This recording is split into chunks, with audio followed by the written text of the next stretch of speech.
ராகு, கேது இந்த 2 கிரகங்களுடைய மாற்றங்கள் பல பேருடைய வாழ்க்கையில நிறைய பிரச்சனைகளையும், நிறைய மாற்றங்களையும் கொண்டு வரும். இதிலிருந்து எப்படியாவது வெளிய வந்துட முடியாதா அப்படின்னு ஒருத்தருடைய மனம் ஏங்கும். சரி, எப்படியாவது வெளிய வந்துடணும் அப்படின்னா இதற்கு ஒரு பரிகாரம் பண்ணித்தான் ஆகணும். ஆனா அந்த பரிகாரம் பண்றதுக்கு நம்மகிட்ட பணம் இல்லையே அப்படின்னு நிறைய பேர் யோசிக்கிறது உண்டு. இன்னும் சில பேருக்கு இந்த ராகு கேதுனால கல்யாணம் ரொம்ப நாளா தடைப்பட்டு போய்கிட்டே இருக்கும்.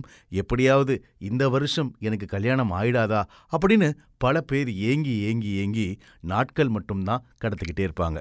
இது மாதிரி ராகு கேதுனால நீங்க பாதிக்கப்பட்டிருந்தா இந்த எளிய பரிகாரத்தை செஞ்சு பாருங்க. நிறைய சிவன் கோவில்கள்ல இந்த நாகலிங்க மரம் இருக்கும்.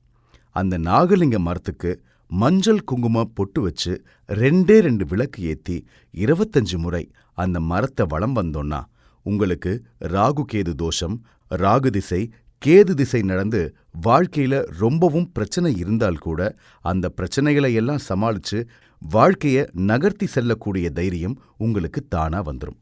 நம்பிக்கை இருக்கிறவங்க மேல் சொன்ன இந்த எளிமையான ஆன்மீக பரிகாரத்தை செஞ்சு பாருங்க. இந்த பதிவு உங்களுக்கு பயனுள்ளதா இருந்துச்சுன்னா மறக்காம உங்க நண்பர்கள்கிட்டயும் உறவினர்கள்கிட்டயும் பகிர்ந்துக்கங்க.